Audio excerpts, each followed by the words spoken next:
Hello, everybody, and welcome back to Social Strategies Simplified with Sue, where we break down the social media strategies of top leading professionals who are doing amazing things with their content to gain reach, ROI on their efforts while actually creating less. So today, Friday, we are wrapping up Haben Girma Week, and I'm so thrilled that I found this amazing woman. I have learned a lot from breaking down her framework. So in addition to learning more about how you can apply the hub and spoke content framework to a book, I hope that you've also learned some amazing things about using social media in a way that helps further accessibility to those who may not be able to interact with your content because of being perhaps visually or audibly impaired. And she has done such a great demonstration of this. And so today we're going to wrap up what we've gone through this week. And as I always say, if you are not in the same industry as the person being broken down, do not worry, because these strategies are applicable to any business, any brand, personal brand, company brand. It can be applied. And the idea is that if you are spending valuable time and money on producing content, please make sure it doesn't just start collecting dust. You can share things more than once. You can create larger pieces of hub content that you then break down into smaller spokes to distribute across the social media landscape to make an impact, not only for your business, but for those that you serve. And Haben is a great demonstration of this. So we're going to do the quick recap and breakdown. On Mondays, we go through the hub, and in Haben's case, this is, of course, her book. She is a lawyer, but she is a disability rights activist. Even more importantly, and as that's her focus of her book, is her story, her memoir, and her efforts. And the book is The Deafblind Woman Who Conquered Harvard Law. She is the first deafblind person to graduate from Harvard Law School. So she has an incredible story. She's an amazing inspiration, and she is making great change across the globe in her work. So we talked about how not only is she an attorney, she is an author, and her hub of her content is her book, of course. So whether or not you're a lawyer, if you're an author, this is also a great model for you to follow. Please go ahead and take a look back. If you head on over to socialmediavault.com, you can sign up for free there, where you can look at all past episodes, not only of the week of Haben Girma that we've broken down, but all past episodes focusing on different areas of industries that might resonate and align with yours. So we went through the different spokes this week. We focused on how she uses Instagram and Twitter and Facebook to further distribute her content and appeal to different audiences there.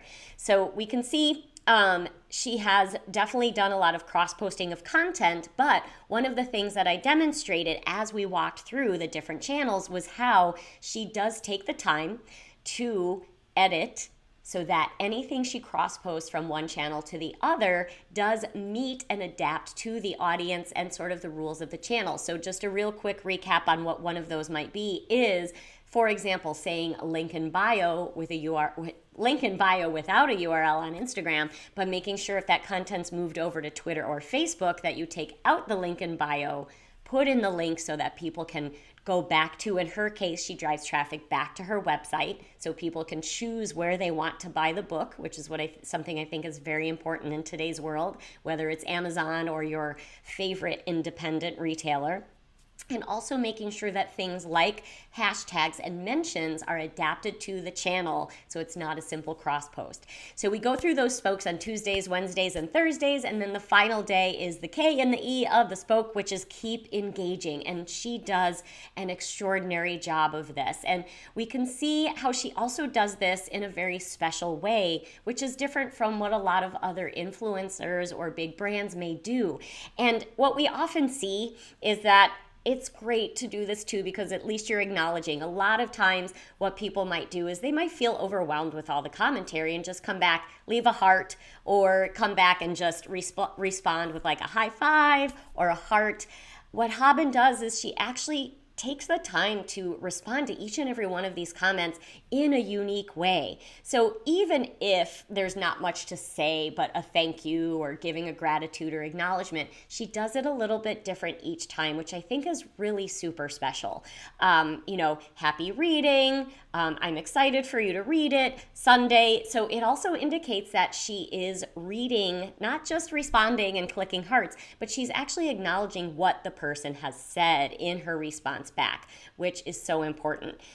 This one is really important because this makes such an impact as well. Imagine if she had not read this comment. So these are the things that when you're talking about getting exposure for your content, getting exposure for your work in other areas that maybe it's not available to yet, this comment inspired a conversation for her to bring her book to other regions of the world. It's really powerful. So we see this also across Instagram and Facebook. In some cases, she's doing, the hearts and the high fives, but in other cases, especially where people are giving some more feedback or getting into deeper conversation, she is acknowledging that and having those conversations with people. So this is such a powerful part of your social media strategy, is making that time to have these conversations. And again, we can see the same thing over here on her Facebook page. She comes back, and in some cases there's quick responses, but even if it's a quick thank you or acknowledgement, it's different. It might be a heart, it might be a high five, it might be a thank you. And then again, in other cases, she has a little bit more detailed response where there is a more detailed conversational comment. So the great thing about implementing this type of hub and spoke content model from a larger piece of work where you're taking pieces and different ways of distributing across different social media channels is that it does save you time. By having a strategy and a plan, you're not constantly shooting from the hip and worrying about where your next piece of content is coming from. You're also making sure that that big piece of content is getting the exposure that it deserves. But what you're also doing is giving yourself time for what I think is really the most important part, and that's this piece that can also often be the most overwhelming, but that's coming back to truly engage with your community in the way that she does.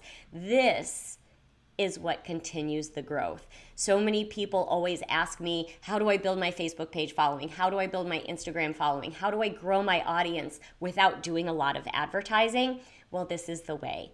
Sharing that really valuable content, that inspiring content that moves your community, and coming back, no matter how small, coming back to engage with those people, make them feel heard, respond, and bring them in conversation. Because that's what begets more conversation, that's what gets you more visibility, and those people are then more likely to share with their friends because they align with not only the message of your content, but you as the person and you as the brand. And that appreciation goes a really long way. So I hope you guys have enjoyed being with me here for Haben Girma Week, talking about her incredible life story, being the first blind, deaf woman who graduated from Harvard Law School. Hi, Susan. Yes, make them feel heard. It's so important that people don't feel like they're just commenting on something and being disregarded. The comments are important to you, and your response is important to them.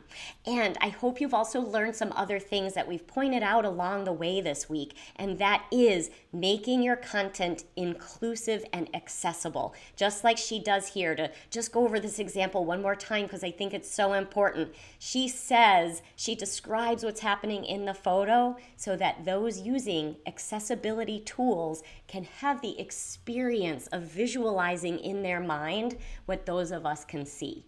And so it's such an important part to draw in additional audience, make people feel heard, seen, and included. And that's what her mission is all about. So please follow Haben, get her book, start to make some changes in your social media to see if building in that inclusivity can help extend your reach and help other people feel part of your world. So thanks for joining me this week. Go ahead and sign up at socialmediavault.com so that you can see past episodes, other industry leaders, and I will be back next week with someone new. And if you know anybody who's doing amazing things on social media and you wonder how are they doing all of this, please send them my way and perhaps I'll break them down. And maybe that person is you. Have a great weekend, everyone. See you next week.